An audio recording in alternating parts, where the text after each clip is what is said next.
हमारे साथ हैं सुमिता बहन, जो प्रोएक्टिव सोशियो पॉलिटिकल एक्टिविस्ट हैं और जेकेएनसी से माइनॉरिटी महिला सेल की इंचार्ज भी हैं। Welcome ma'am. जी, शुक्रिया। पहले तो मैं आपके चैनल के माध्यम से सभी देशवासियों को, अपने जम्मू कश्मीर के वासियों को ईद मुबारक है सबको, और साथ ही साथ हिंदू समाज के लिए, अपनी कश्मीरी समाज के लिए नवरात्रों की शुभकामनाएँ देना चाहती हूँ। हम देख रहे हैं कि सियासी सरगर्मी जम्मू कश्मीर के अंदर काफ़ी तेज़ी से चर्चाओं का बाजार सरगर्म है और इसी के चलते कंट्री की टॉप लीडरशिप जम्मू कश्मीर का रुख कर रही है। जैसे हमने पहली बार देखा कि कठुआ के अंदर योगी साहब पधारे, वहां भाषण किया लोगों से। डिफेंस मिनिस्टर ऑफ इंडिया आ रहे हैं, राजनाथ सिंह आ रहे हैं, अमित शाह आ रहे हैं और मोदी साहब भी पधार रहे हैं।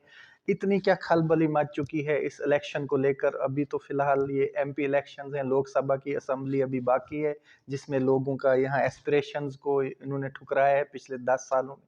क्या कुछ कहेंगे? जब ये इक़्तिदार में आए थे, पावर में आए थे, तो इन्होंने बड़े सारे वादे किए थे कि कश्मीरी पंडित्स की घर वापसी करेंगे, रिहेबिलिटेशन देंगे, वन टाइम सेटलमेंट देंगे, जैसे पर मंथ के हिसाब से देंगे, राशन देंगे, वो सब सुविधाएं देंगे। लेकिन एक बार पावर में लाओ और अभी 10 साल हो चुके हैं पावर में, डबल इंजन सरकार के। ग्राउंड पे वो स्ट्रगल कर रहे हैं, जूझ रहे हैं कश्मीरी पंडित्स। सबसे पहले तो मैं ये बोलना चाहती हूँ, जब 2014 में ये लोग आए थे, इन्होंने अपने मैनिफेस्टो में कश्मीरी पंडित्स को पहले रखा था। उसके बाद मुझे नहीं लगता कि कभी उस मैनिफेस्टो में कभी कश्मीरी पंडित वापस आया। वो सिर्फ इसलिए था कि हाँ, हमें वोट दो, वोट बटोरने के लिए इन्होंने अपने मैनिफेस्टो में कश्मीरी पंडित को। आप मुझे आज तक बताइए, कभी इन्होंने कभी हमारे हमारे कम्युनिटी के लिए कभी कोई बात की हो, कुछ दिया हो? Even on camera Rajnath Singh ji वो जब आए थे ऑन कैमरा, आप देख लीजिएगा कहीं पे वीडियो, उन्होंने बताया हुआ है, उन्होंने बोला है, उनके वर्ड्स हैं ये कि हर 3 साल में कश्मीरी पंडित माइग्रेंट को जो है 30%, 30% की बढ़ोतरी होगी उसके रिलीफ में। आज तो इतने साल हो गए, लेकिन वो 30% कहीं हमें दिखा नहीं है जो उन्होंने बोले थे। ये 30%, ये जो जुमले ये लोग बोलते हैं, इनको तो आदत हो चुकी है ये बोलने की, लेकिन ऑन ग्राउंड इन्होंने अभी तक ऐसा कुछ भी नहीं किया है कश्मीरी पंडित्स के लिए, खासकर हमारी कम्युनिटी के लिए, कि हम भी बोले नहीं, बीजेपी वालों ने हमारे लिए बहुत कुछ किया। कश्मीरी पंडित कम्युनिटी जो थी, उनको बहुत सारी उम्मीदें थी मोदी गवर्नमेंट से, जब मोदी जी आए थे 2014 में। नहीं, ये हम लोगों के लिए बहुत कुछ करेंगे, हमारी घर वापसी होगी, हमारे बच्चों की सेटलमेंट होगी, हमारे बच्चे वहाँ पे नौकरी करेंगे, वहाँ पे हम लोग वहाँ पे रिहैब होंगे। लेकिन आप ऑन ग्राउंड देखिए, कंप्लीटली फेलियर, ज़ीरो हैं ये लोग। और कुछ जो इन्होंने वायदे हम लोगों के साथ किए हैं, एक भी वादा इनका पूरा नहीं हुआ है आज तक।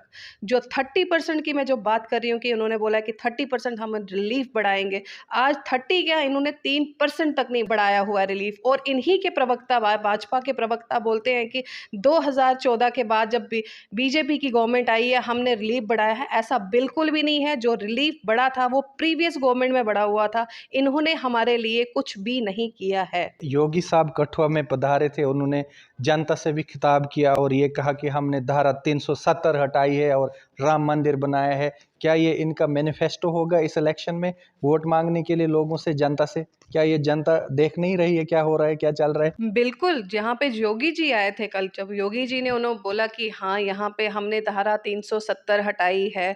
धारा 370 हटने की वजह से ही यहाँ पे इम्प्रूवमेंट आई है, डेवलपमेंट हुई है।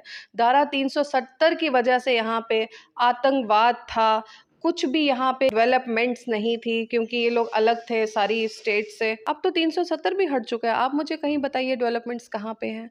हमारे बच्चे जो हैं, वो तो सड़कों पे नाच रहे हैं। क्या हमारे जो नौकरियों के लिए सड़कों पे भाग रहे हैं? क्या हमारे बच्चे अपनी स्टडीज़ के लिए ब भाग रहे हैं? आप मुझे एक स्कूल बताइए ना, मुझे एक गवर्नमेंट स्कूल बताइए जहाँ पे कि कोई बहुत ही 370 के बाद हमने एजुकेशन को इतना बढ़ावा दिया होगा। गवर्नमेंट स्कूल्स में हमने इतना बढ़ावा, कोई गवर्नमेंट स्कूल नहीं है। इनफैक्ट 370 से पहले तो उनकी रोड्स भी अच्छी होती थी। 370 के डेवलपमेंट के इन्होंने जो नारे लगाए हुए हैं, यहाँ पे नारे दे रहे हैं। स्कूल्स में अच्छा स्टाफ होता था, हॉस्पिटल्स में अच्छे डॉक्टर्स होते थे, हॉस्पिटल की अब जाइए वहाँ पे, आप देखिए वहाँ पे कि क्या कंडीशन है आजकल स्कूलों की और क्या कंडीशन है हॉस्पिटल्स की। कोई तवज्जो नहीं दे रहा हमारी तरफ, खाली इतना आके भाषणबाजी देना है कि हाँ हम लोग ऐसा कर रहे हैं, वैसा कर रहे हैं, हम लोगों की डेवलपमेंट्स हो गई हैं, हम लोग ने ये करा। क्या ऑन ग्राउंड दिखाइए, लोगों से पूछिए। लोगों को बेवकूफ़ बनाया जा रहा है यहाँ पे। लोग बेवकूफ़ नहीं हैं। हमारे जम्मू कश्मीर की जो अवाम है, ना वो बेवकूफ़ है, ना उनको बेवकूफ़ बनाने का कोई आप ज़रिया नहीं ला सकते हैं, ना उनको आप बेवकूफ़ बना सकते हैं।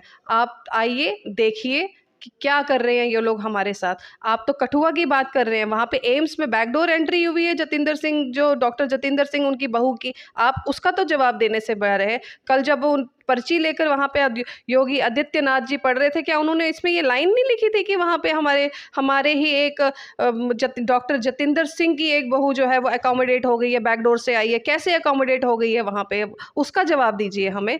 और कहते हैं कि हमने यहाँ पे इम्प्रूवमेंट हो गई है, कठुआ में डेवलपमेंट हो गई है। कौन सी इम्प्रूवमेंट हो गई है? जो सर उनकी जो ज़मीनी है वो छीन गई है उनसे एक्सप्रेस रोडवेज में।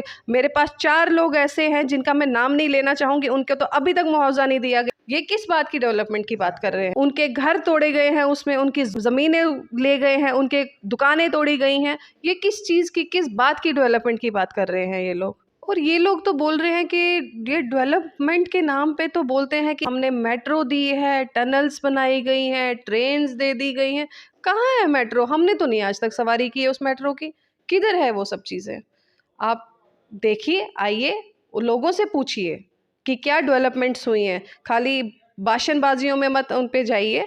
आप देखिए, ऑन ग्राउंड देखिए कि आज कितना, आज जो आवाम है, जम्मू कश्मीर का आवाम है, कितनी सख्ती में है, कितना प्रॉब्लम में है, कोई काम नहीं होता है।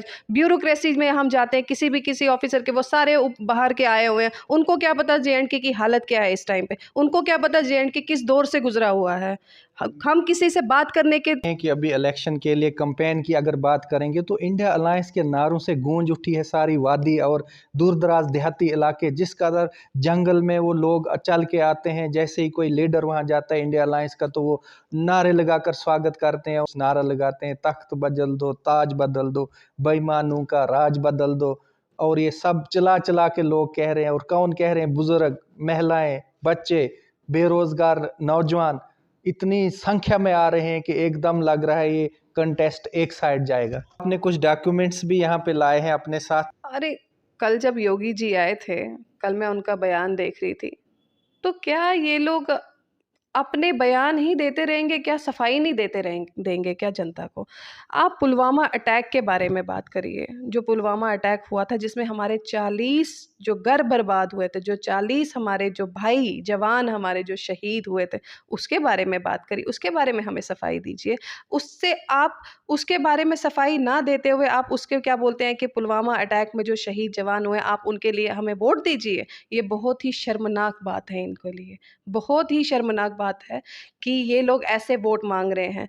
आप इलेक्टोरल बॉन्ड स्कैम के लिए बात करिए, आप मणिपुर वायलेंस के लिए बात करिए, आप फार्मर्स प्रोटेस्ट के बारे में बात करिए, आप लद्दाख के बारे में बात करिए, जहाँ की अभी जन सैलाब उमड़ा हुआ है। जो लोग अभी बाहर आए हैं, इतनी बारिश, इतनी ठंड, लोग वहाँ पे बर्फबारी के नीचे सो रहे हैं, ऊपर से बारिशें हो रही हैं, उसके बारे में बात करिए। उसके तरफ भी थोड़ा सा तवज्जो दीजिए। फिर उसके बाद जो हमारे जो गुरमीत राम रहीम जी हैं, उसके बारे में थोड़ी बात करिए। उसके अरुणाचल प्रदेश के बारे में थोड़ी सी बात करिए। चाइना जो हमारी ज़मीन खा चुका है आदि, ले चुका है आदि, उसके बारे में थोड़ी सी बात करिए। अरुणाचल प्रदेश का मैंने अभी नाम लिया, वो तो नाम बदल चुके हैं चाइना वाले वहाँ पे। आप उस अनएम्प्लॉयमेंट के बारे में बात करिए, आप अग्निवीर के बारे में बात करिए, आप जो ground level conditions of hospitals and schools के बारे में बात करिए, प्रेशर ऑन पुलिस डिपार्टमेंट उनके ऊपर बात करिए। नो कॉन्फ्रेंस सिंस 10 ईयर्स, उसके बारे में बात करिए। हिंदू मुस्लिम जो आपने उठाया हुआ है, वो किया हुआ है, जो हिंदू को मुस्लिम से और मुस्लिम को हिंदू से लड़वा रहे हैं, उसके बारे में बात करें। बहुत सारे इश्यूज है जो ये लोग बात ही नहीं करते हैं, बस अपने प्रचार के लिए आ जाते हैं, वोट दो वोट दो वोट। ये कोई सेंस नहीं बनता। और दूसरी बात जो है, आप मुझे एक और चीज़ बताइए, आप इसके बारे में बात कीजिए जो 25 lakh crore loan money write off during NDA government, उसके बारे में बात करिए। Trillion USD debt on India, उसके बारे में बात करिए। ये खाली वोट मांगने आते हैं, जुमले सिर्फ आंकड़े इनके पास नहीं, आंकड़े हमारे पास भी है। इनका मुझे कोई जवाब दे, कोई बीजेपी का ही प्रवक्ता आके मुझे इनका जवाब देते, कि उनके पास कोई जवाब नहीं होगा इस बारे में। देखिए, जो मीडिया जो है वो हमारा चौथा स्तंभ है डेमोक्रेसी का। मैं इन सब से गुजारिश करती हूँ कि आप सच्चाई का साथ दें, ना कि आप किसी दबाव में आके कोई काम करें। सच्चाई जब सामने आती है, सच्चाई आने में समय लगता है लेकिन ज़रूर सामने आती है। वैसे ही है, अभी इनकी और भी सच्चाइयाँ सामने आएगी। ये मोदी जी के खुद के वर्ड्स है, ये अभी तो ट्रेलर है, फिल्म आनी बाकी है। अभी तो ये जस्ट ट्रेलर है मोदी जी, अभी फिल्म आनी बाकी है।